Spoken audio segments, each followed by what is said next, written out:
Hello, I am Samantha Tomlinson. And I am Kevin Tracy. Welcome to Movie Reel. Woo Yay! You stuck woo! We're by back. us through one episode and 20 minutes of us just Yeah, talking about Star Wars. yeah, fun stuff. Yeah. Only 20 minutes. Come on, guys. Those are Only. rookie numbers. Like that, what I'm spacing on their name, but that group that the video of them they're kind of making fun of George Lucas.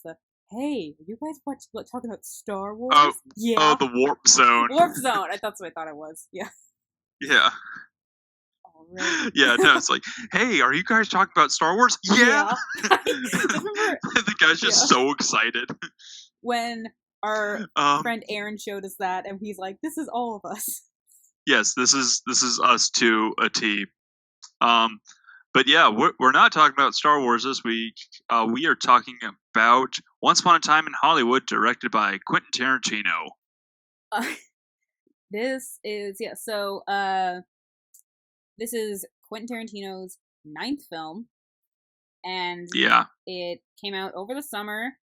It has tons of Oscar buzz. It's been nominated. I want to say it's either 9 or 11, or I'm mixing up another movie. Yeah, I honestly, I'm not 100% sure how many it was nominated. It's a significant number, and for good reason. This movie is fantastic. It's everything 10. you would expect so from. I said 9 or 11. It's 10. Oh, you were right. Yeah, it's like 9, The 11, average. somewhere in between.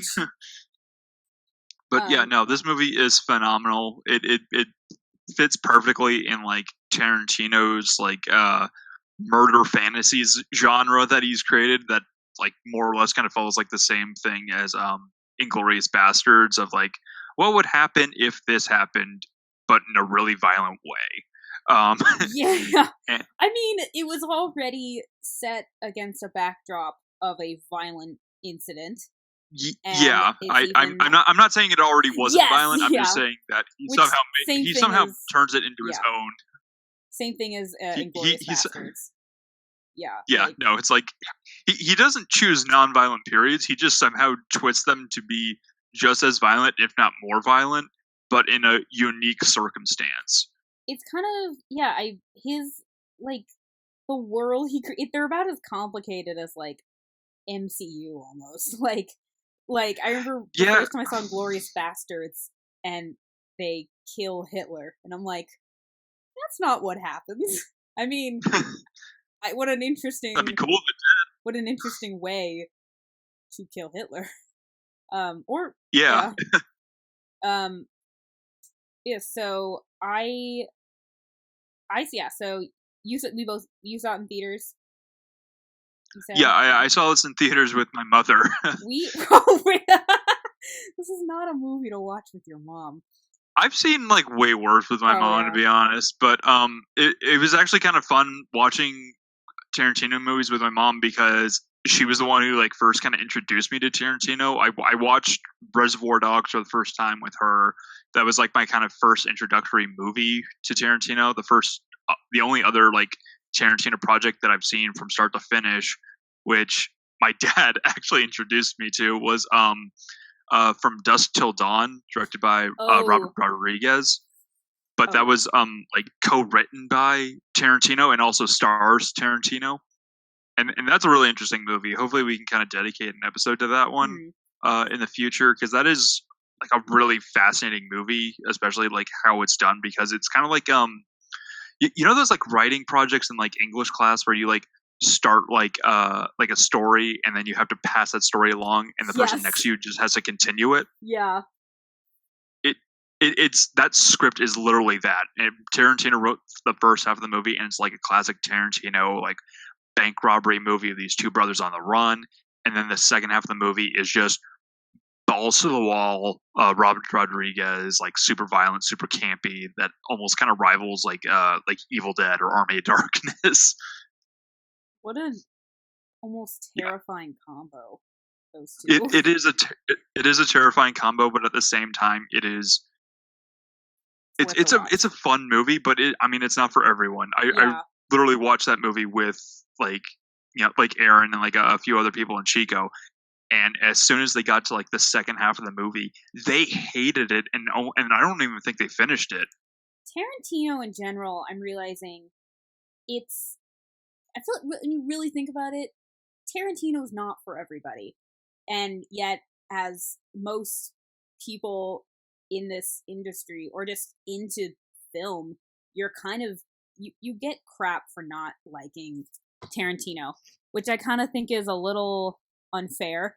Yeah. For some people, like I don't know, so my intro into Tarantino was the first movie I watched of his was Django Unchained. When I was a freshman. That's a good one. Yeah, that's a decent one. That's a good one to get started with. When I was a freshman in college, and it was like I remember Halloween. I didn't have plans, and so I got food, and I just watched Django Unchained, and I loved it. And I think like Inglourious Basterds came out, and that was a huge deal, and that was probably my first time being aware of, like being aware of, being aware of him. But I mean, I didn't see it. I think I was old enough at the time. Yeah. So for this movie, I was really, when he announced it, everyone was like, "Yay, his next movie! We're all excited." And then it was going to be with Leonardo DiCaprio and Brad Pitt, who he's worked with before. So I feel like every step along the way, everyone was super excited about this film. Yeah. I think the one thing that I think kind of needs to be noted. So he announced this movie and said it was going to be like dealing with the Manson murders, the Manson family. Yeah. And then I remember I read some article. That was yeah, you go. Yeah, sorry. That was like the one thing that I was like really skeptical about, because for the most part he kind of dealt with like, like historical fiction or just blatant fiction, just kind of created his own stories.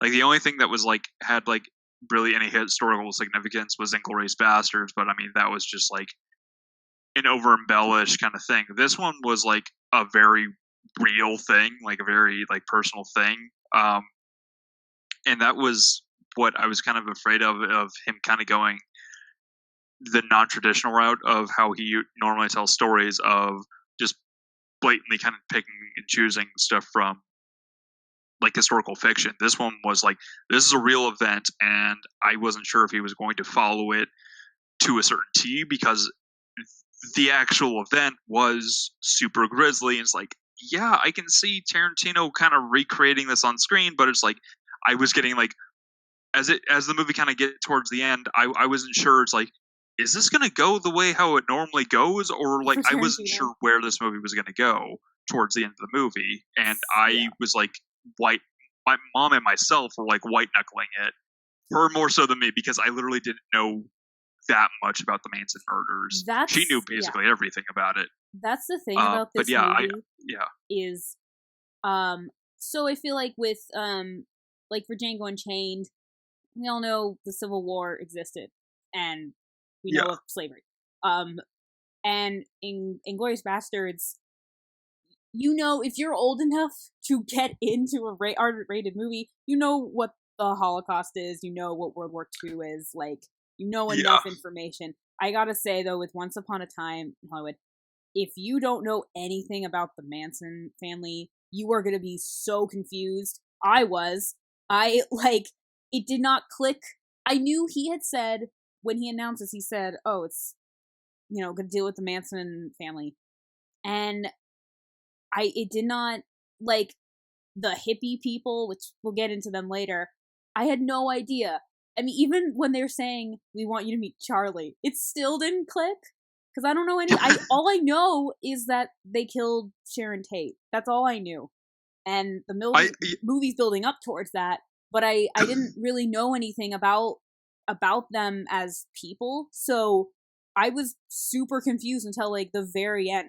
I mean, and then I told something, they're like, well, they did say Charlie, and I'm like, okay, fair enough. I think it's like Charlie, like that bit I kind of understood, like the whole is like, oh, you should meet the family, and it's like, okay, I get that too.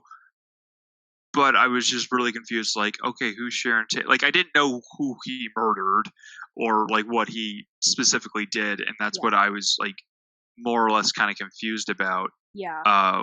When going into this, and I gotta say, it's definitely kind of, as far as Tarantino movies go. So this one, it's still within the ballpark of his movies, but it's definitely a little different. So it's on Rotten Tomatoes. It's got a score of 85% from critics. Audiences gave it about a 70, and I actually looked up. So everyone was telling me. So I wanted to go see this movie. We actually made plans to go see this movie, and then that didn't happen. And then I ended up just like, okay, I gotta go see this. I gotta go. I literally went by myself to see this. My sister later was like, "You saw that by yourself?" And I'm like, I didn't know. I mean, I knew enough, but I figured it'll be fine, and it was fine. But like, the whole audience was with. By the end, we were all just like, ah. But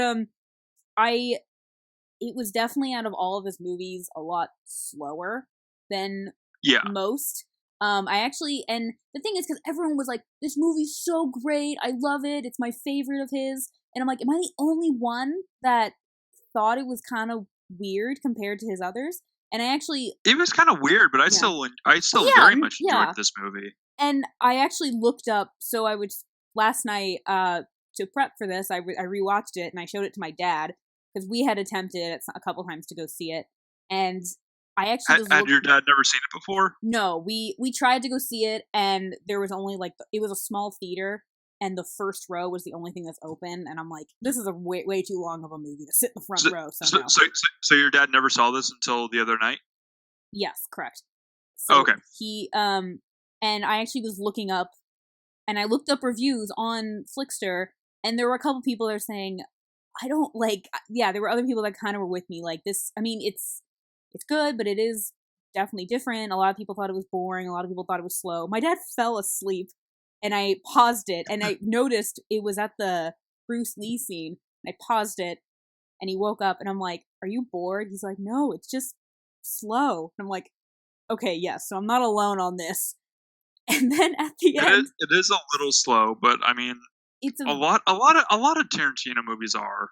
Yeah. Like a lot of them like drag a little bit in the middle, like Inglourious Bastards, like the entire like conversation was like, oh, you should have a crepe. It's like, I don't want a crepe. You should have a crepe. Like that, like conversation in the diner, like it's a tense scene, but it goes on for a bit longer than it needed. I mean, yeah, it's been a while since I watched Inglourious Bastards. There, I kind of saw it as she is in a situation. She's in such an uncomfortable. She wants to get out, and he's basically dragging it out so she won't leave. But he doesn't know why she wants to. She clearly is not in the zone to be having a chat with him. But after the movie last night, my dad's like, he's like, wow, I've never seen a movie so pointless. And I'm like, oh, okay. Damn. I mean, so it wasn't, and he loved Brad Pitt in it. He freaking loved Brad Pitt in this. But, like, I think it was the same thing. He thought it was like, it's Tarantino, it's good. It was just, compared to other Tarantino movies, it was definitely different. So let me start with the beginning. So it starts, Leonardo DiCaprio, Brad Pitt, Leo is, actor Rick Dalton, who was in a popular show, kind of like a Bonanza style show called Bounty Law. And he kind of attempted to have a film career. So the show's in the 70s. He attempted to kind of have a film career. This is like late 60s, early 70s, the rest of the movie. And he's just kind of struggling. And he thinks his career is over. And Al Pacino's character is basically like, hey, I'm gonna try to help you get into spaghetti westerns, which to him, which he's kind of looking up as a death sentence, like he doesn't want to, for his career, he does not want to, he doesn't want to be typecasted as the cowboy. Yeah. And Brad Pitt plays, so he's, as all through Bounty Law, he was a stunt double. and now he's his driver, kind of like a little bit of his bodyguard, but they are friends. Like, they do have a really solid relationship. It's the chemistry between them was just so great. They were awesome together. The dynamic between those two was so good, especially towards the end, because I wasn't sure. It's like, oh wow, I wasn't sure if like Matt Damon's gonna feel kind of like, or not Matt Damon. I don't know why I said that. But like Leonardo DiCaprio, I wasn't sure if he was gonna like, oh, is he gonna like kind of like take advantage of like his friend's generosity, because he like tells him, like, hey, well, I'm here, do you mind taking care of this, this, and this, and just more or less just gives him like a list of chores. And I wasn't sure if it's like, oh, is he gonna feel like he's like neglecting his friend to kind of treating him like the help or something. And later on it's like, oh, okay, that's not the case. And they just get along so well, and I absolutely love it. So that's the thing with this. And so actually, before I get into my next thing, so next door neighbors to Rick Dalton is Roman Polanski and his wife Sharon Tate. And Sharon Tate, so if you grew up in the 60s, 70s, Sharon Tate was killed by the Manson family. Also, I just want to point out that Sharon Tate was acted by Margot Robbie in this movie. Awesome. Which I did not know that going into it, and she blew me away in this movie. She was really good. I did feel like she didn't have that much character development, even though the story is kind of about how she's going to die. I felt like she wasn't in the movie that much, even though she's kind of like a pivotal character in this. I will say, she doesn't have a ton of character development, but her character, her portrayal of her was fantastic. I don't get me wrong, I loved it. It was just, I wish that there was more of it. I loved it, and I wish there was more. I kind of agree. I kind of did. She's nominated for an Oscar, not for this, for Bombshell. But I was like, what? Why wasn't she nominated? But now that I think about it, it's probably because she didn't have an insane amount of character development. Screen time. She was she was fun to watch. Definitely entertaining. But she also has a circle of friends. I think most people know who Roman Polanski is and know a little bit of I only know the controversy around him. Yeah, same thing. Same. I like the pedophilia, or I don't know. I don't know all the things. I know that's the core of it. We don't have to get into it. He did a bunch of questionable wrong stuff. Moving on. Anyway, sorry. We don't agree with what he did. We're just moving on. Anyway. Moving on. Change subject, please. There's a kind of, so they're kind of have this little group of friends, and the thing is they're labeled. Like, there's a part where they roll up to a party and they're each labeled, so we all know who they are. And I just kind of think, other than Steve McQueen, I don't really know who any of these people are. Because I didn't grow up in that era. I don't know. Steve McQueen, and they have a party at the Playboy Mansion. And I was like, half expecting, like, oh, are we going to see like a deep fake of Hugh Hefner there? He might have been in the background. I don't know. I didn't really keep my eyes peeled for him. But I was like, oh, it's at the Playboy Mansion, and that's Steve McQueen. And I'm in the same boat as you. I didn't know who really any of these people were, because I'm not super familiar with that time period. The only other actor that I recognized was they had an actor portraying Bruce Lee in this, and there was a really fun scene because him and Brad Pitt kind of get into like more or less like a cockfight with each other. They're just like, oh, like, I bet I can fight you. It's like, no, that's just called manslaughter. I bet I can take you. It's like my hands are lethal weapons. Every man's hands are a weapon. It's like, let's just fight it out. And it's like, oh, this is actually really intense. Before that scene, Rick Dalton's living next to Polanski and Sharon Tate, and Tarantino actually says this in like interviews, how he kind of is just kind of seeing from he wants to be kind of part of, not necessarily their little group, but just they're part of this side of Hollywood that he's not in.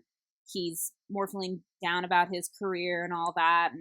And we then, so next morning, next day, whatever, Brad Pitt's taking him to work, and he's being typecasted a lot as, he's still kind of doing cowboys, but also as a bad guy. And it's really, so they just, and he's often, because he's the bad guy, getting killed off in most of his current roles. And I guess there's a scene, so Brad Pitt, I guess, wants to go back to being a stunt double, going back to work. And I actually really love this scene. So Rick Dalton basically tells him, "Oh yes, the people here they're not really fans of yours, so there's no real point." And then he cuts to Brad Pitt is not cuts to, but just later, Brad Pitt's attempting to fix Rick Dalton's TV antenna, and he starts thinking like, we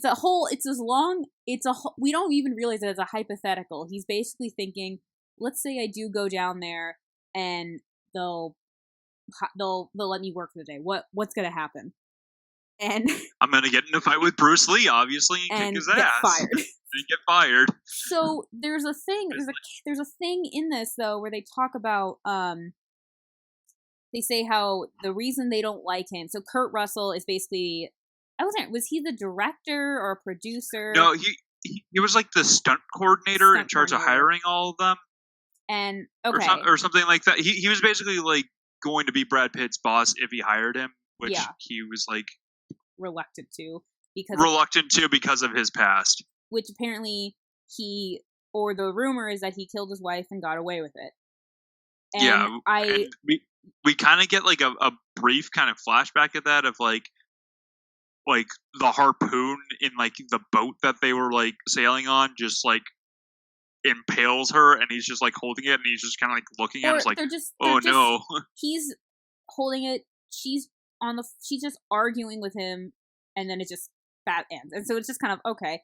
And then when he's getting into that fight with Bruce Lee, someone says the same thing to Bruce Lee, like, oh no, he killed his wife and got away with it. And I kept thinking, is this gonna be the plot of the movie? No, it never comes back again.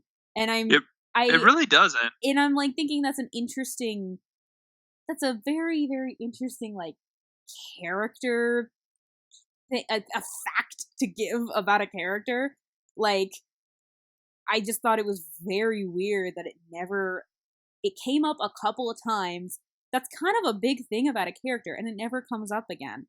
And so basically, yeah, and I just felt like with Sharon Tate and Rick Dalton and Brad Pitt's character Cliff Booth, it shouldn't have been. It was the plot, like on like the synopsis of it seemed to make it.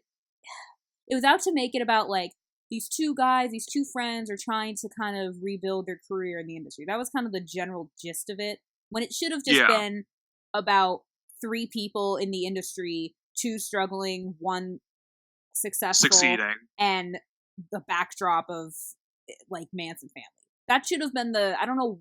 I felt like it was trying to put more focus on something that, yes, that's what's going on, but it's really, these characters are just kind of living their lives, and these are their lives, as opposed to...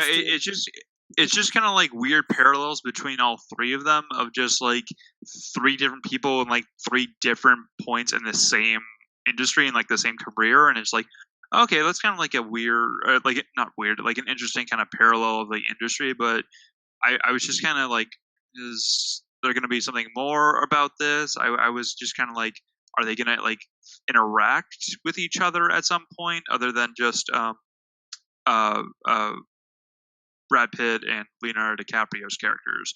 I don't even think like all three of them are in the same scene ever, even until the end of the movie. They're not even all in the same scene. The closest, it's always just the two of them. The closest we get, it's just a combination of the two. It's them two, and then Sharon Tate doing like, she's packing, and that was okay. So backtrack a little. While Brad Pitt is working on the antenna on Rick's roof, and sees his car drive up to Polanski and Sharon Tate's house, and Sharon Tate's friend, who is Jay Sebring. So I guess he apparently, it was kind of all just told to us by Damian Lewis's character Steve McQueen, just very telling us she was engaged to him, and then called it off, and then is married to Roman Polanski, and it just I don't know. I think it just came off to me like, and then he said I never had a chance, so I guess he also was interested in her. And I guess they needed to give this information, but at the same time, because I guess that's what happened. That was the situation of these people in life, but that never comes back in the movie. Them being engaged, and maybe that's just how it was in life. I don't know. Maybe. But it did seem if these were just characters and this wasn't based off of some stuff that did happen, it seemed kind of okay. Like, yeah, and also I don't think Steve McQueen shows up again in this movie. Like that character. I think he only shows up in the Playboy Mansion party, and like that's it. Yeah, this movie is so star-studded. Like you have it really is. They're kind of it's kind of like a I Spy game watching this movie. It's like, okay, let's see who we can find, and it's either figure out which actor they're playing as or which actor it actually is. Yeah, it's who's who is in this movie. There's so many of these actors who I think it's because a lot of these actors have already worked with Tarantino. I mean, a lot haven't, but plenty have. And like Kurt Russell, Leo, and Brad Pitt have worked with him in his last couple of films. But anyway, so Brad Pitt sees this car drive up to Sharon Tate's house, and it's some guy gets out asking for Terry. Oh, does Terry live here? And Jay Seaver's like, no, not anymore. And that's supposed to be Charles Manson. And yeah, that's Charlie. Yeah, I think he's credited in the credits. He's just called Charlie. I don't think they ever specifically call him Charles Manson. Yeah, the thing about that is that whole thing is subtle. Which is totally fine. The problem with my only thing about it, I'm not against it being subtle. It's just that I don't know enough about them that I Well, I mean, that's kind of just like on us for that point. We're not doing research on it beforehand. Fair enough. So that's like our first and only time we meet Charles Manson.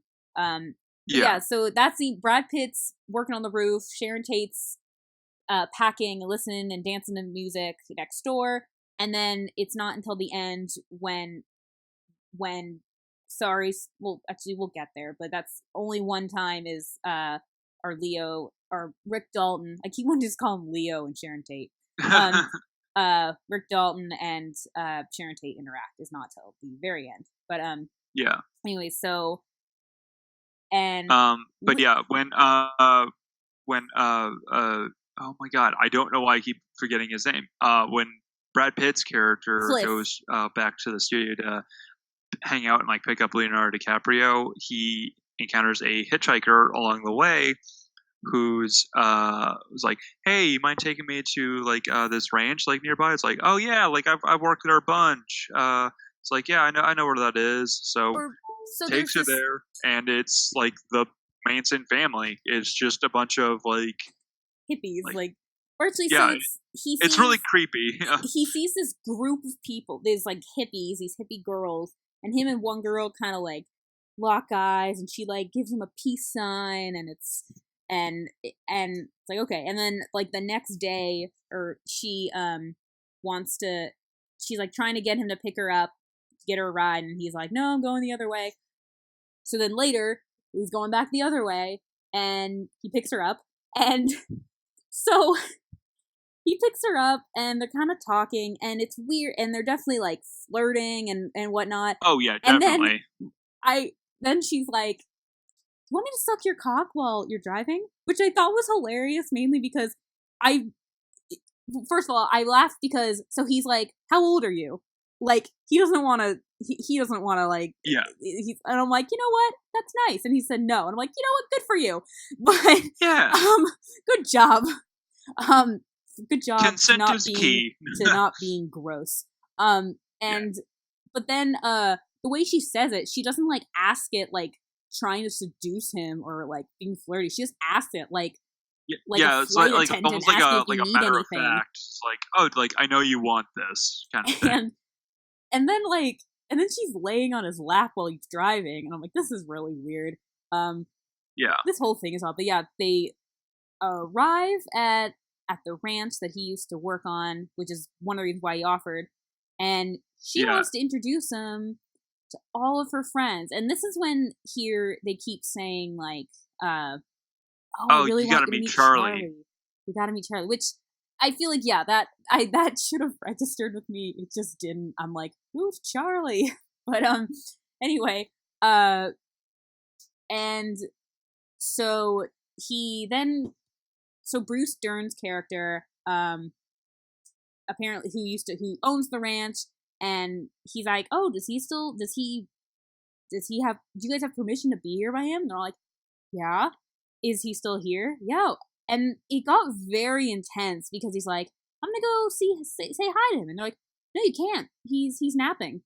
And I think they made it seem so suspicious and like so suspect. Like, what is actually going on here? Did they kill this guy? Yeah, I'm like, did they kill him? Are they afraid that he's gonna kill him? And then he goes in, and there's this other gaggle of hippies inside the house watching TV, and Dakota Fanning is the I'm again, they all have like very hippie weird names like Sundance, and the one girl he picks up and gives a ride is Pussycat. And my dad laughed at the line where Lena Dunham plays another hippie, and he and she says, thanks for bringing her pussy back. We all love pussy. And Brad Pitt's like, yeah, we do, or something like that. My dad laughed like. That was pretty funny. Like, okay. Also, going to like all like the hippie girls, I like looked this up because I kind of wanted to do like a little bit more research on this movie because like there were so many like actors and actresses in it. There's like who was actually in this movie, and I looked it up, and like one of the girls who was like part of like the Manson family was Harley Quinn Smith, and she played Froggy, one of like the background like hippie girls. Do you know who Harley Quinn Smith is? Kevin Smith's daughter? Yeah, that's Kevin Smith's daughter. It's like, wait, she's in this movie? I was thinking, who else? Because like last time I saw her, she was in like the Kevin Smith movies, Tusk, which is like a fantastic horror movie, and then the weird sequel Yoga Hosers. Oh god, that's a sequel to Tusk. I thought that was just a movie it's in the same universe. Oh, okay. It was in the same universe because she's like in Tusk. She like her and her friend play like these like concession stand clerks in like a Quick Stop, and then in Yoga Hosers they're playing the exact same characters, and they also interact with Johnny Depp's character from Tusk as the same character. Okay. Yeah. By the way, Johnny Depp in that movie, I did not realize that was Johnny Depp until like almost 10 minutes until the movie ended. It's like he was really good in that. His makeup was like really thick, and he had like a really thick French accent that is like, this guy looks really familiar, and I was trying to figure out the entire movie. Oh man.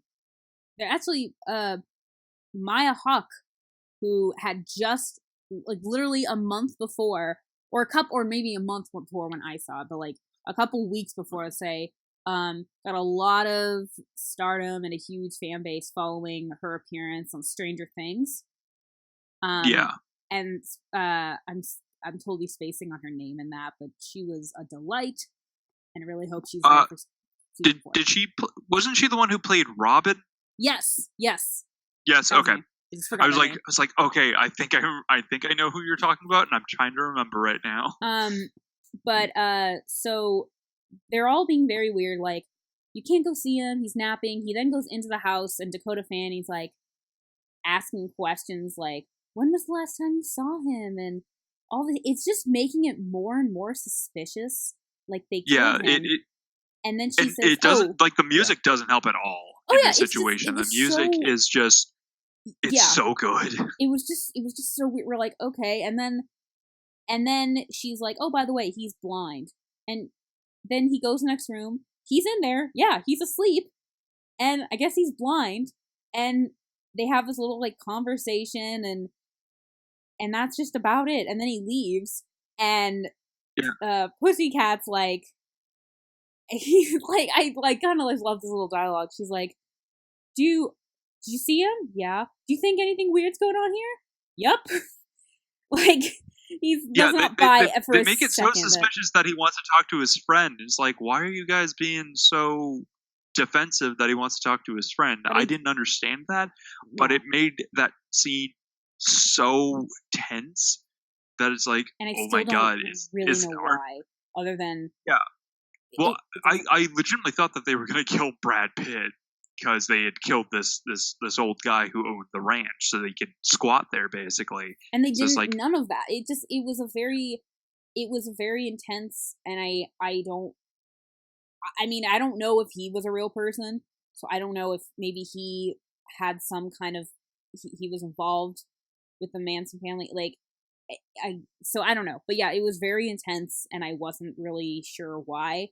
He then everybody is like wants him gone. They're all telling him to leave. He is leaving, but there's a knife. Someone popped his flat tire now, so he can't leave. And I'm just more like, well, how's he gonna go? You want him to go, and then you slash his tires.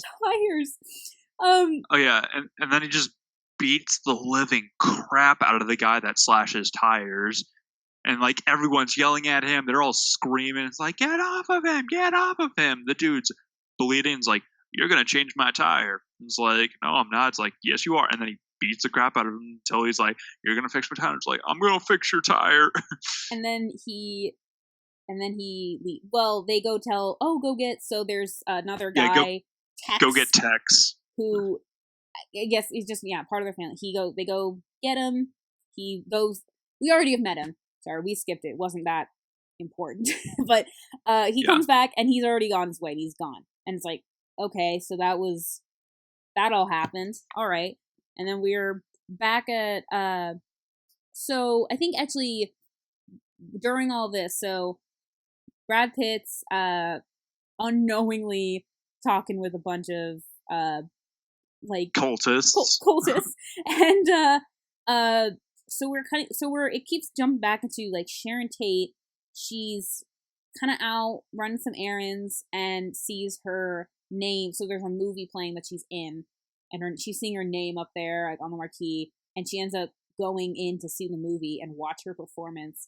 And I kind of just did love her, like, but just the way she was just like she was kind of like watching her character and enjoying it, like the audience, as well as like she was studying her, and she was kind of like not fully like she was standing up, but there's like that fight scene that Sharon Tate is doing in the movie, which we gotta note. So they, Sharon Tate, they don't like superimpose Margot Robbie as Sharon Tate in the movie. It's actual Sharon Tate in this movie, which I kind of I did really like that. Yeah. It was, I found it, because I think it was just very, to me, I thought it was just very respectful, which is probably one reason why, because considering, like, the situation, but I don't know, it's just kind of a fun little, like, where it keeps cutting back and forth to her watching the movie, and it's just kind of fun to watch. It's very, to me, it shows a lot of her character just in that scene, a way, like, she's behaving and all that. So Leo's character, so Rick Dalton, so he's kind of slightly struggling on the set. He's definitely hungover. What? He's definitely hungover. And definitely. He like is literally like the night before just like chilling in his pool, like on a floaty, like tape deck recording his lines so he can kind of like practice with himself, and just drinking like a bunch of like hard liquor like the entire time. It's like, oh my god, dude. He basically messes up his lines, and he almost starts like crying. He's so embarrassed, and then he goes back to his trailer giving himself a pep talk, and he is crying, and he's like, It was funny because he was acting just like a child. He's just like, it looks like you didn't even memorize your lines and you did, and like, and he's just like, oh god, it was so he was so great in this movie. Especially he gave his character like a stutter. It's very, I don't want to say it's subtle, like you miss it, but it's like it's just like a nice like touch to the character. I feel like it wasn't over the top or anything. Yeah, it was just really fun where you see him like struggling, and you just kind of see him kind of go through like this own like internal like struggle of like him fighting with himself, even though he does have a chance to like show that he is a good actor, and he's blowing at himself. And I just thought that was like, oh, that's really cool. He is kind of like, you see that he isn't the best, but he's still trying to do his best. And I just thought that it was really cool to kind of see how he's turning it around on for his own benefit. Is like, okay, I may be like a drunk cowboy, but like, let's give them an angry drunk cowboy. And so he like goes out there, does his scene. He's like ad-libbing a couple of lines, but he does it so well that it's like, oh, this is actually a really good scene. It was so there's another actress or actor on set with him. It's this like young girl, she's about 8, and she's so professional. She's just like sitting here reading a book, and he can't go to lunch. He just got his makeup on. He can't eat, so he goes to just read his book, and she's there also reading a book, and she's like, I don't eat before. I have a scene after lunch, and I always find myself doing it makes me sluggish when I eat before lunch. And she goes in her role. She's a major method actor and says, I stay in character, or I refer to being called by my character's name. It makes me a tiny bit better. It's very like, it's hilarious, but it's also just very like, she's so professional and she's a kid, while he's over there hacking and spitting because he's hungover. And so in like the scene later, he's the bad guy, and he's holding her hostage and throws her on the floor. And then when they cut, he asks her, he's like, "Are you okay?" And she's like, "Yeah, I got padding, and that was the best acting I've ever seen." And he's just and like, he starts crying. It's like, I needed that kid. Like, it was adorable, but it was like, that was like a really wholesome scene, which I was not expecting in a Tarantino movie to see something that wholesome. He's great. Tarantino's really, really great at humanize, good and bad. He's really great at humanizing his characters. Like, I feel like, you know, he shows good and bad for all his characters, but he really makes it clear they're people, they're humans. Yeah. And I kind of like I don't know, I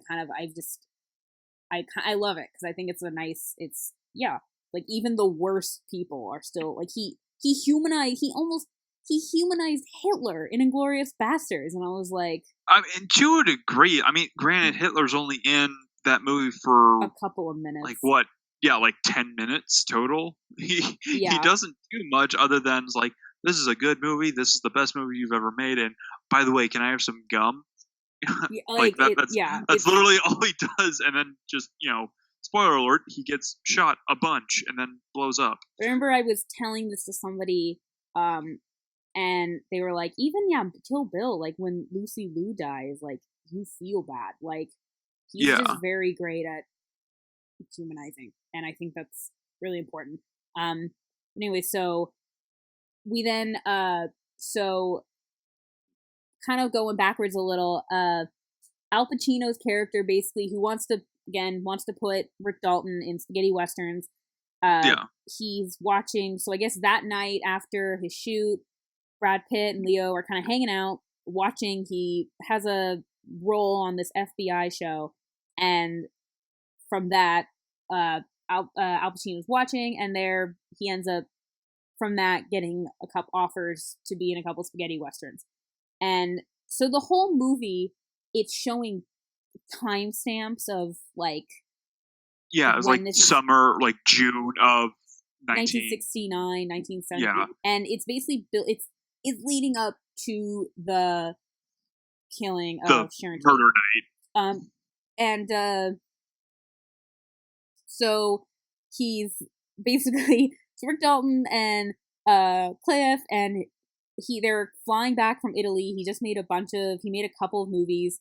Also got married. Got married, and he can't. And it's basically we're learning through the narration that this is kind of the end of the road for Rick Dalton and Cliff, just because he can't afford to keep them around anymore. Which I'm like, you guys can still hang out. Like, yes, Brad Pitt needs to go get a job, but you can still hang out.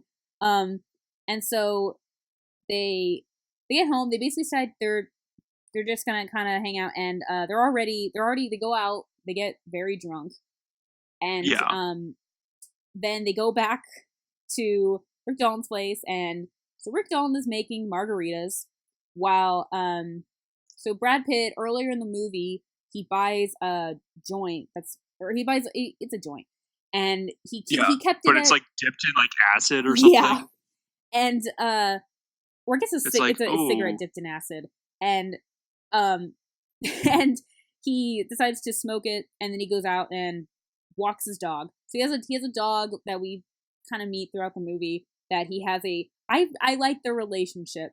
Minus the fact that he feeds him gross food.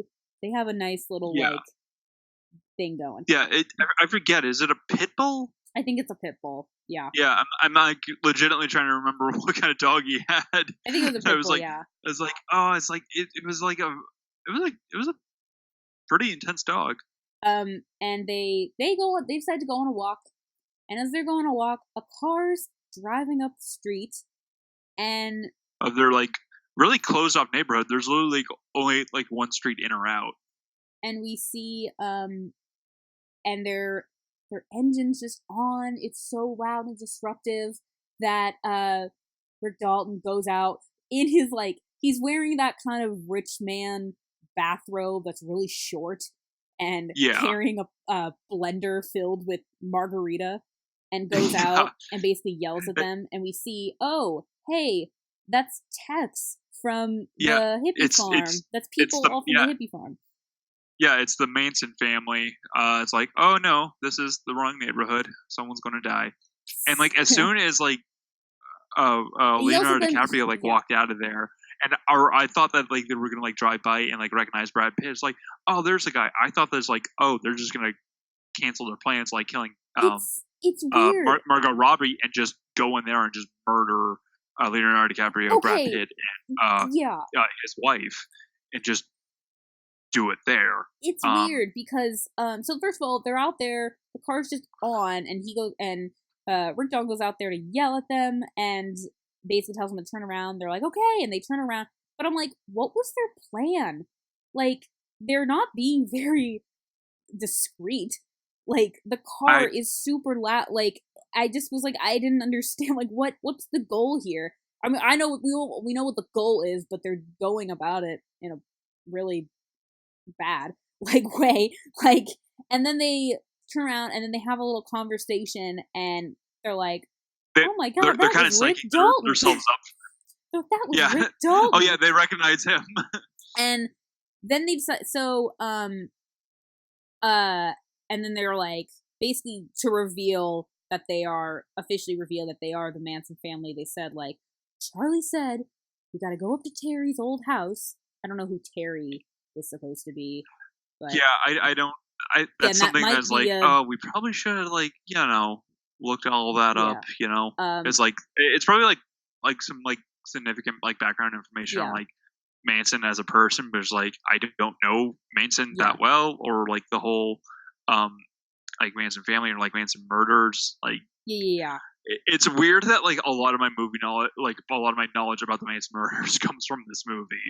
That's I've had like, okay, I remember like as a kid we watched Sound of Music a lot, and I didn't really understand that it was against the backdrop of like beginnings of World War II, and I didn't really know what a Nazi was. I just understood my parents were like, oh, the Nazis are bad guys. They want Von Trapp to go work for them, and he doesn't want to because they're bad. Like, I understood, that was all I knew. And then it wasn't until like I watched it again as a teenager, and I'm like, oh right, like it all clicked because I understood then. I didn't get it as a 5-year-old. And how do you explain that to a 5-year-old? Like, I had a similar revelation with Indiana Jones, because I pretty much like grew up watching those movies, or like not really fully aware as like other than what the Nazis were, other than the fact that they were the bad guys that Indy was like fighting against. Which is, as a kid, that's kind of all you need. Yeah, it's like other than the fact that it's like they're the bad. Like, I didn't even really know what like Nazis were, or like, you know, like the swastika that they had, like the flags, or like I didn't really know anything about them. I thought that they were just like, okay, this is the villain of the movie. Yeah. And these are and this is who they're working for. It's like, okay, they talk in like funny accents, because like I'm like 6 when I'm watching this. Yeah. It's like they talk funny, Dad. It's like, yes, they do, son. Was that a conversation you had? Probably. I don't know. That was like a long time ago. Yeah, you're not knowledgeable about all different accents and dialects. It's like, no, I was like, Europe, I'm an ignorant like 6-year-old child in America. Of course, I don't know about other countries. So anyway, so this kind of it confirmed. Okay, I think it confirmed that these were the Mansons. They're talking, and they decide they're gonna go up, and it's very clear all of them are very brainwashed kind of by Charlie, except one of them, who is Maya Hawke's like, character. Oh wait, it's like, oh, I forgot my knife. Let me go back to the car. It's like, oh, fine, hurry up. And Tex like throws her the keys. And she just gets out of there. It's like, oh, it's like, they're all like yelling at her. It's which like, is like, good for you. Good for you for bailing. But this was where I got mixed up, because they're walking. Were they coming through a different? Were they? They were supposed to go to Terry's old house. That's where Sharon Tate lives. That's where her and her friends are. Yeah. And I'm just more. Did they? And was it that they went to the wrong house, or that because the way they were going, I'm like, it looks like you're just going back where you just were. Like, you saw this house. I was getting so mixed up on this was intentional. No. They went to Leonardo DiCaprio's house because like, oh no, he saw us. We need to get rid of the witnesses. So they were gonna go there, kill Leonardo DiCaprio, but Leonardo DiCaprio like left to go do something, or like he like passed out or something. So by this Brad point, Pitt came back okay. so high, and like it's like, hey, I recognize you guys. Oh my god! You're okay, the guys at the ranch, and then we have our ending. Which is we'll break it down. Like like that movie pretty much just boils down to is like all of, like the pent up rage and frustration and tension throughout this entire movie just explodes all over this scene, and it's just as violent as you expect from a Tarantino movie. It's pretty much like all the violence in this movie, and you know, for a Tarantino movie, there's not a lot of violence in this movie. This scene makes up for the entire movie. Would you say this is the same level of violence in other Tarantino movies, or do you think it's more? Because to me, it seemed more violent because it was more brutal. I think it was more because it was the only one in the movie. Yeah. It didn't have anything else to compare it to, and also it kind of felt it didn't quite feel like a Tarantino movie without that part and some insane level of violence and gore. Yeah. And so, oh boy, did this movie deliver! So really quick, I especially okay. This is just straight up spoiler at this point. So if you haven't seen this movie, first of all, watch it. What do you do listening to this? Don't even listen to anything anything we talk about unless you've seen the movie. Unless you want spoilers. But I especially love the bit where Leonardo DiCaprio sees like, oh, what the hell is going on in here? Wait. Goes into his shed, pulls out a flamethrower that he used for like a World War II movie he did, and then roasts one of the people there, and she like falls into his pool, and she's like screaming and like flailing her knife around because she got like her face like mauled by Brad Pitt's dog earlier. Brad Pitt, earlier in the movie when we meet his dog, he kind of like clicks his teeth. He has his dog very well trained. So he's back he came back from the walk. Leonardo DiCaprio is in the back in his pool listening to music and just, having fun. Drunk out of his mind. And his wife is asleep in bed, and the door opens, and he's like, "Hey, I know," and he's super high, and he is like, "Hey, I know you," and like you, and then he starts laughing. And it's like, hey, who are you? It's like, I'm the devil, and I'm here to do the devil's work.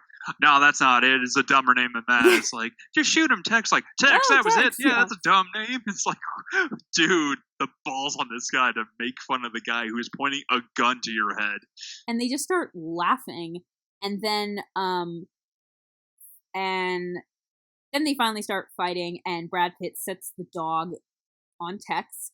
And my dad's kind of like, because it's, again, Tarantino, he's kind of, my sister said her boyfriend did the same thing. He's kind of laughing at the violence, because it just is like part of it. It's so over the top that it's like, it almost doesn't seem realistic, even though this is most likely what would have happened. He's, basically, he goes after Tex, and he's really, not just like, oh, a dog bit him. Like, he's getting kind of mauled, and then he basically bites his like crotch, and my dad by this point was like, like he like stopped laughing, like, oh no. And then one of the girls goes after, so one of the girls goes in the back to get he says whoever's in the back, go get them out so they can kill him. And then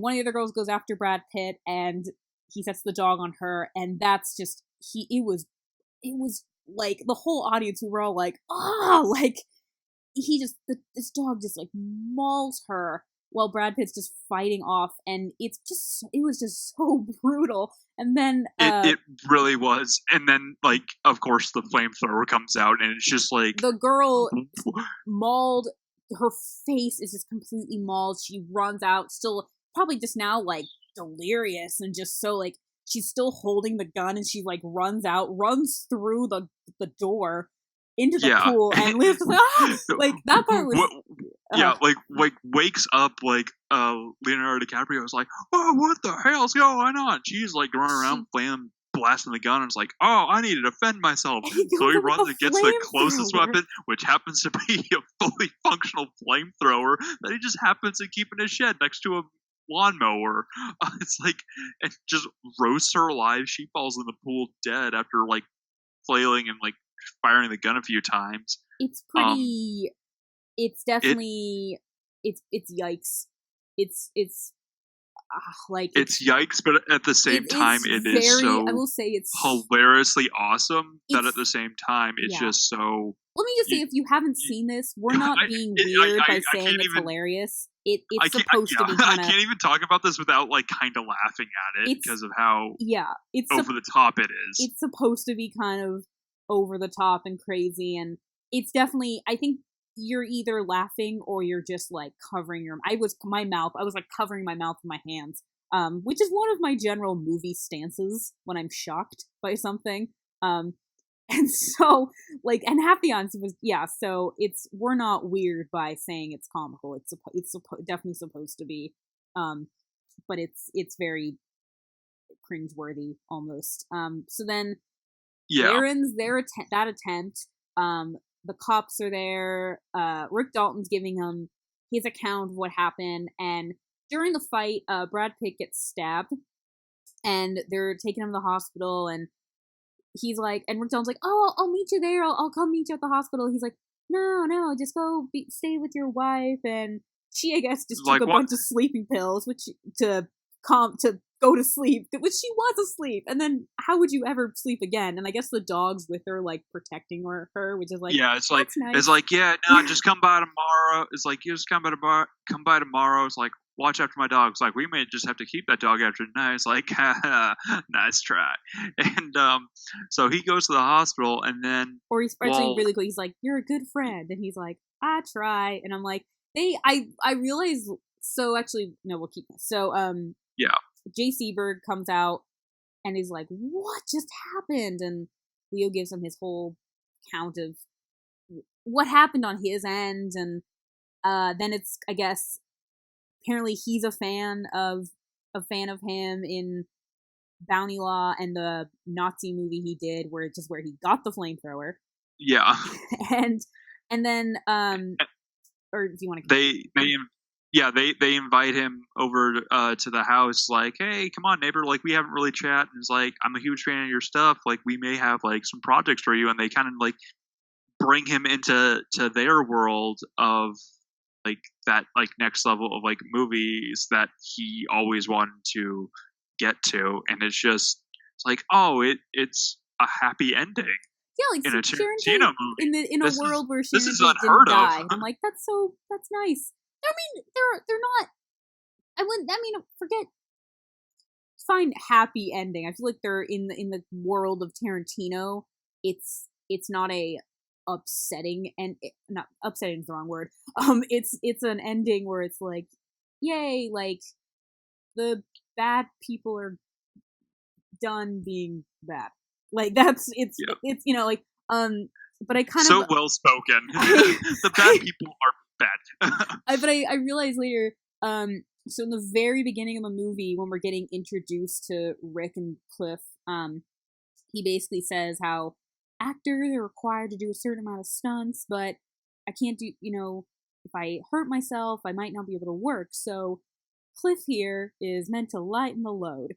And then I kind of realized that's the end of the movie. He basically defended the home front, does all the work, but Leo gets the credit and then gets invited into the circle that he wanted to. So it does kind of come full circle. And I definitely, the ending I will say is definitely the most entertaining part of the movie. I didn't think it was boring. Oh, I definitely thought it was slow, more slow than I was expecting it to be. Well, anyway, what were final verdicts? What's your overall opinion on this movie? Even though you've already said overall, overall, I did really enjoy this movie. I did feel like it kind of dragged on a bit in the second act. It was just a lot of dialogue, which I mean that is what like Tarantino is like famous for. Like, it's good dialogue. It does feel like it drags on for a bit, but it picks up towards the third act, and like the last, I want to say like 40 minutes of this movie, my mom was literally like white knuckling it because she knew like the actual events, and I was kind of just gauging from her reactions like, oh, shit's about to go down. That's interesting. And that's interesting. I can't imagine watching this and knowing that story. Like, I can't say that I know what that experience would have been like for this movie. I'm sure it would have been completely different for this, of knowing what to expect from, like, because you know what the Manson murders are, or like what they actually happened. But I kind of went in this kind of blank because, but I still feel like that's like a really good way to go into this movie because it doesn't necessarily follow the Manson murders to a T. It's more of not, they don't say the name. It's just kind of like the footnotes version of that, and it doesn't follow it in a way that even if you are familiar with it, you can still follow along, and if you're not, you can still follow along just as well as the people who know what's going to happen. Yeah, and I guess so they do. Yeah, they never say like Manson family, Charles Manson, or anything like that. So for all we know, it could just be a group of hippies that are doing the bidding of this like madman. That's kind of all you really need to know when you really think about it. I think it's just knowing that it's information that if you grew up in a certain time, you're pretty familiar with it, and I wasn't, so I felt kind of awkward. Yeah, my anyways, my final verdict. I do think it is a great movie. As per usual, I think Tarantino, he's a fantastic writer. He's a really great director. He he in terms of like art direction and just and cinematography. I will say there were a couple of scenes in this where I felt like there I don't know, like there was a part where it zooms in on Rick Dalton and he's in boots and spurs and he walks and it's on this feet. He walks past the camera and then some woman's walk by and I'm like, why did I really need to see the woman? Like it just, that seemed kind of random, which I mean, I know it sounds very nitpicky, but like overall I did think it was a good movie. It's just definitely compared to other Tarantino films, it's definitely different. I mean, in some ways, not in terms of characters and content. It's pretty on point. My dad, the part where all of like the hippies are like just staring at Brad Pitt as he's going into the house. My dad's just like, only Tarantino. Like, I'm like, like only Tarantino would make a film about the Manson family. It's just there are a lot of really tense parts in this movie, but I still really enjoy how those payoffs go out. I keep expecting something's going to happen, and I'm really glad that this movie keeps me on my toes and it keeps me guessing, because I hate it when movies become really predictable. It's like, oh, is this going to happen? And then 5 minutes later, that exact thing you guessed happens. This movie, I didn't know what to expect with this movie, and I guess that might be partly because I'm not super familiar with the Manson murders, but even watching this with my mom, who knew that like fairly well because she like, you know, she was alive when that happened. To put in like terms like that, she was like, that happened like around her time when she was like really little, but she knew what to expect. But this movie kept her guessing, especially the ending, because it doesn't follow the Manson murders to a T. It's just kind of like the footnotes version of the people there, not necessarily what they did. Which I really enjoyed. And if you are familiar with the Manson murders, I'm sure there's plenty of like insider information or references that Sam and I aren't familiar with. So if you are, good for you. If you're not, there's still plenty of entertainment and material in this movie to get you through. Side note, I just saw this today. My sister showed this to me. So Brad Pitt won. So he won the Golden Globe for his role. He just won a SAG award. He's my vote. I'm not my vote. I have kind of, I think he's the front runner for the Oscar. But he won the SAG award, and during his speech, he said like, "I want to thank my co-stars, Leo, Margot Robbie's feet, Margaret Qualley's feet, Dakota Fanning's feet," and then he says, "Seriously, Quentin Tarantino has gotten more women to take their shoes off than the TSA." Because if God, that is brilliant. Not into Tarantino, he has a kind of a foot fetish. It's kind of known. But the thing is, I will say, to me, it's kind of subtle. It's not like grossly zooming. It's more just girls will be barefoot, and there were a couple times where, like, when Sharon Tate goes to the movie, she takes her shoes off, which I more just thought was like, I mean, I know you want to be comfortable, but why take your shoes off? Like, why? Like, I'm gonna have to disagree with you. I feel like it is very blatantly obvious that he has obvious, a foot fetish, but it's not like.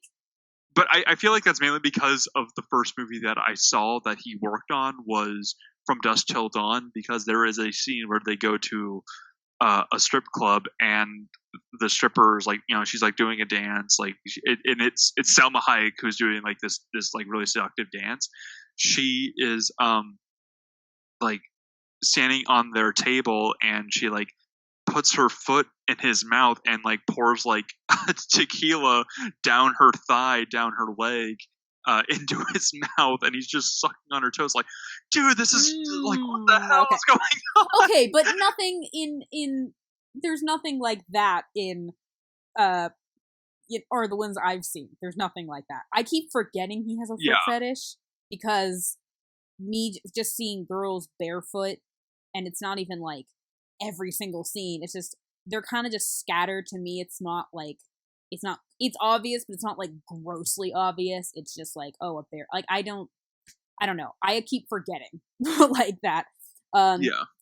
Speaking of Tarantino, I mean, it's worth noting as far as directors go, he's just such a rock star. It's almost like whenever like for this movie, he was and for Hateful Eight, he's one of the he'll be on talk shows talking about it, like late night shows talking about it. Like I mean, the actors will be too, but like it's kind of weird. You don't see that a lot. I feel like the only director, I was thinking about this before we recorded. I feel like the only other director that I can think of, at least, that I feel like I can compare to that level that he has is maybe J.J. Abrams. Maybe. Like maybe. I don't know. It's just like, always kind of difficult because he's just kind of like he's just his own brand. He has his own style that it's very unique and it's just iconic. That if you play any scene from one of his movies, chances are people are going to guess correctly. It's like, oh, is this like so and so from like a Tarantino movie? It's like, yeah, no, that's exactly it.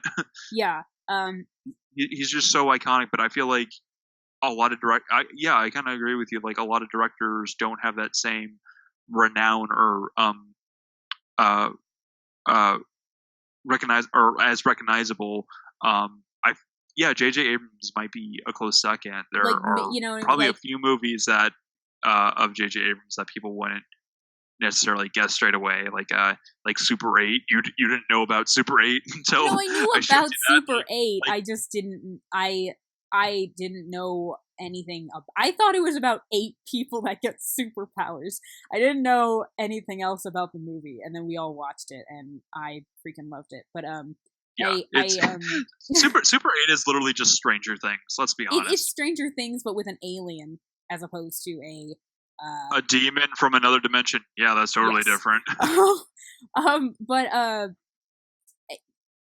Like I think that's just for me one reason, like, because I keep like I love Tarantino, but the thing is I remember I would get crap. I got crap for so long because I hadn't seen Pulp Fiction, and I remember finally when I did sit down, it was like I think it was before I saw Once Upon a Time in Hollywood. I wanted to, in my prep, I watched Pulp Fiction, and I was just like, after seeing it, I'm like, I got so much crap for not watching this movie, and after watching it, now I'm just thinking, do you people know me at all? Why would you think I would have? Would have seen it, but why was I getting so much crap for a movie that like was not like it's a great movie, but it was definitely not my type of movie. Like I know what scenes I will skip the next time I watch it. Like it's so. But I think I love Tarantino just because I love him. Like he's just so passionate about what he does. He loves film just so much. Even if he wasn't a director, he'd be just as passionate about it. And that's, I think, what I have a lot of respect for. Because I feel like there are, like, I don't know, you might see people coming forward about they're passionate about a project, but he's just so passionate in general about film. Which I find weird, just, not that he's passionate about film, but I find it weird that, you'll be watching, like, an interview and they'll be saying to an actor, so you're a film buff. And it's like, aren't they all? Shouldn't they all be? Like, I just think that's always what I find weird, is that, like, most of my friends are into film, so knowing that there's people in this industry that aren't as or just much, as fast as like they're just that. I mean, just as into it, but there's people that are just like, to them, it's just, it's not saying that, I don't know. I don't want to like be just like rude or disrespectful or anything. It just, I'll be when people will be like, oh, you're into film, which is like, aren't you guys all into film? Why are you doing all this? Yeah, we're not. I mean, I don't know. That's just my thought. Yeah. All right. Also, but by the way, kind of one last note before we end this. I know that like Tarantino kind of makes like random cameos in like some of his movies. He wasn't in I this. can't remember. Did he make a cameo in this movie? I don't Did he think show so. up at any point? I don't think so. My dad kept saying it, and he was like, and I'm like, I don't think so. I don't think I like was he. I was, but I don't know what I'm thinking. So he's definitely in Pulp Fiction. He's in Django Unchained. Is he in Inglourious Bastards? I don't think so. It's weird. Like we all expect it, and then when he's not there, I feel like it's just like we don't even think about it that much. Yeah, it's no, not like I a feel Stan like Lee cameo. I feel like a lot of the times it's like, oh, he's probably there in like the background. And I just missed him or something like that. But yeah, no, I wasn't sure if like was he like a background character? Or did he like show up in like one of like the commercials that Leonardo DiCaprio was like filming? Like he does a commercial for like the Red Apple cigarettes, which is like the cigarette brand that shows up in almost all of the Tarantino movies. Mm-hmm. It's like that like brand of cigarette, like that like a Big Kahuna burger is also in this movie. Really? Which is also another staple like thing that is like in his universe. But yeah, I wasn't sure if he was in there, and I don't remember or I missed it. Yeah, I don't think he's in there. I can't think of it. Do we want to do we want to do movie news? I wanted to say after last time you talked about the Morbius trailer dropping, and I hadn't seen it, and I watched it, and oh my gosh, I'm super excited for it. So since you don't know like that much about Morbius, what do you think is kind of like what were your kind of thoughts about the trailer? I mean, it definitely looks. I think something that I really liked about it was I really just love the line. So he's basically throughout the trailer we're seeing him like. So I think it was just weird. Like, what's he doing to heal himself? He goes to this like remote whatever cave it looks like, and then a bunch of bats fly out, and then it just cuts to him like I guess like waking up, or maybe that's from a different scene. I don't know, but we're seeing like he's even noting like I'm getting faster and I'm stronger and I want to drink blood. It's like okay, and I just kind of love that scene. So with Jared Harris, that line, I guess scene, I don't know, that line with Jared Harris where when he asks him like, at one point, do you stop fixing something that's broken? He says, when the remedy is worse than the disease. And I'm like, I like absolutely loved that line. I'm like, that's solid. That's solid. I don't know. I just kind of like the concept. I don't know a whole bunch about Morbius. I like the concept.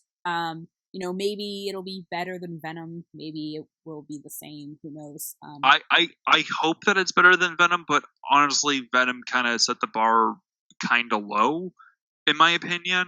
So honestly, doing better than that's not really going to be like that big of an accomplishment in my eyes. But I do think that this movie is going to be better.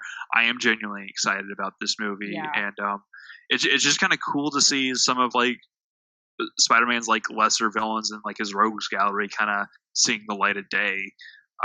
Hopefully we'll get like a Hydro Man movie later on. Oh boy.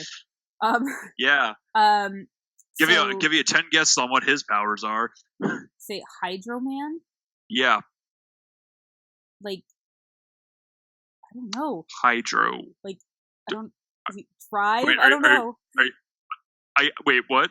I don't know. I'm really confused now. Hydro. Like hydrogen?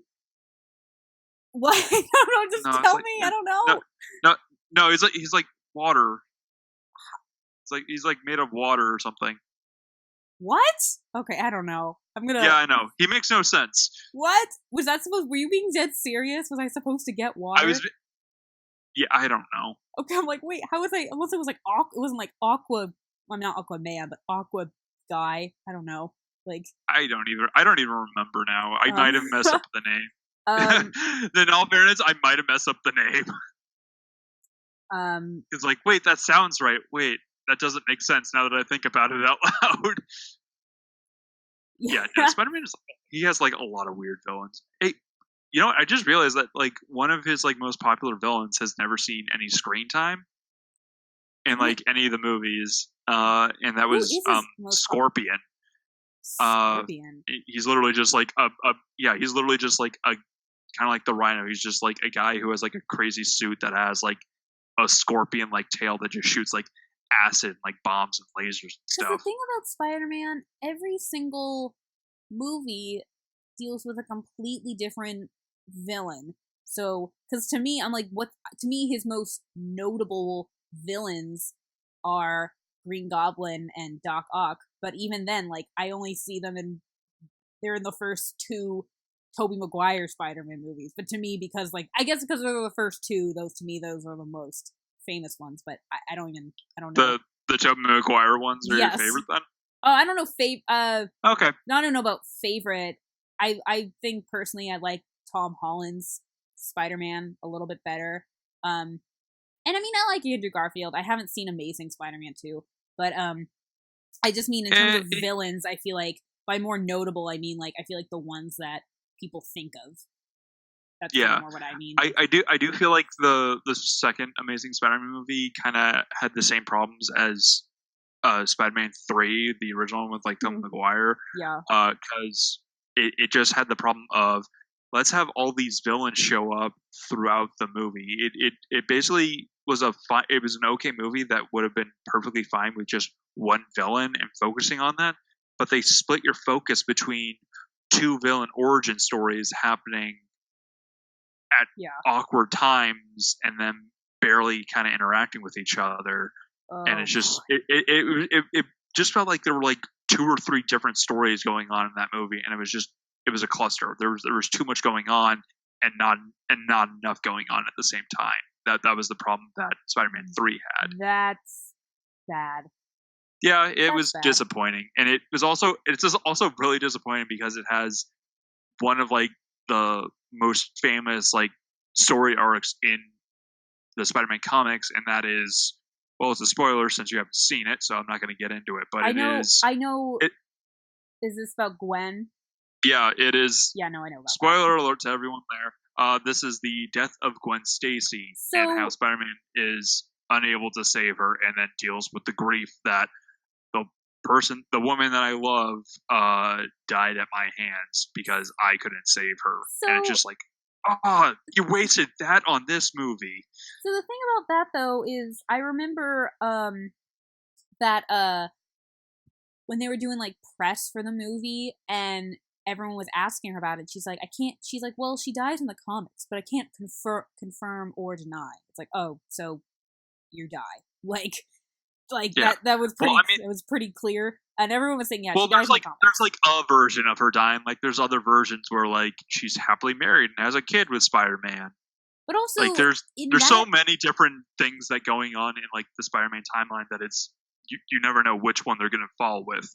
In that particular movie, though, they had originally planned. I think they also had made changes to the script because that was the movie they had hired Shailene Woodley to play Mary Jane Watson, and then like they shot a couple scenes and then decided to not go that way.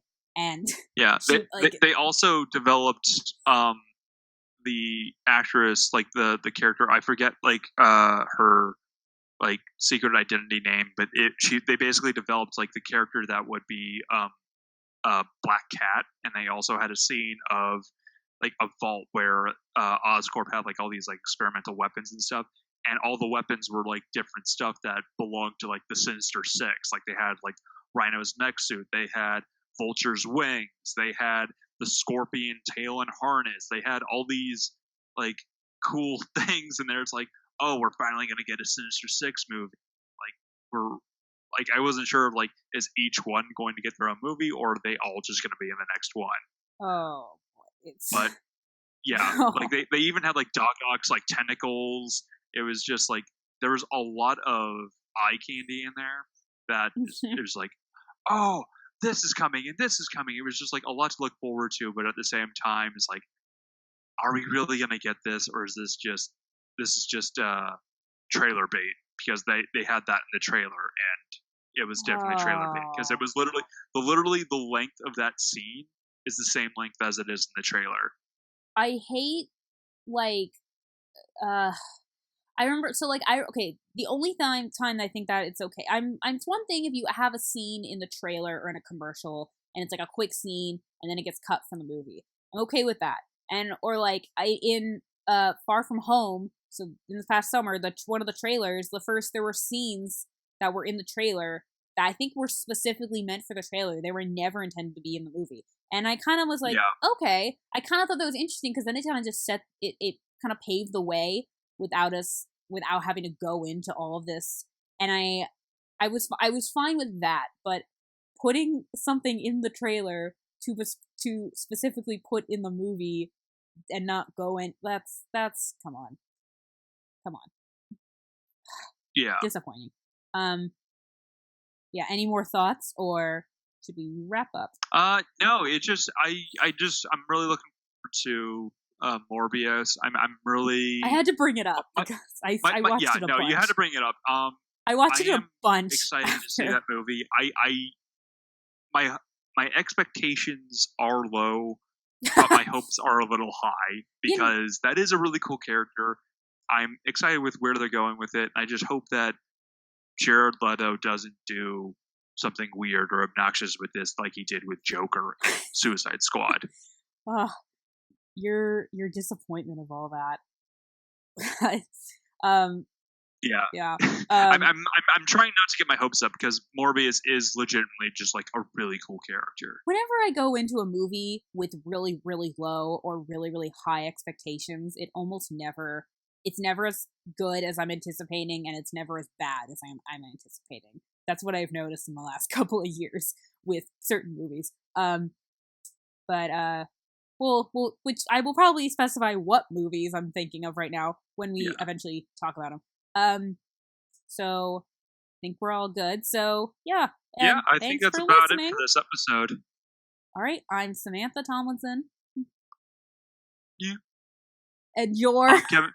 No. I'm Kevin Tracy. Long pause. Yeah, like that is accurate. It's like, yeah, pretty sure you're Samantha Tomlinson. I'm Kevin Tracy. And this has been Movie Reel. God. Bye, everyone.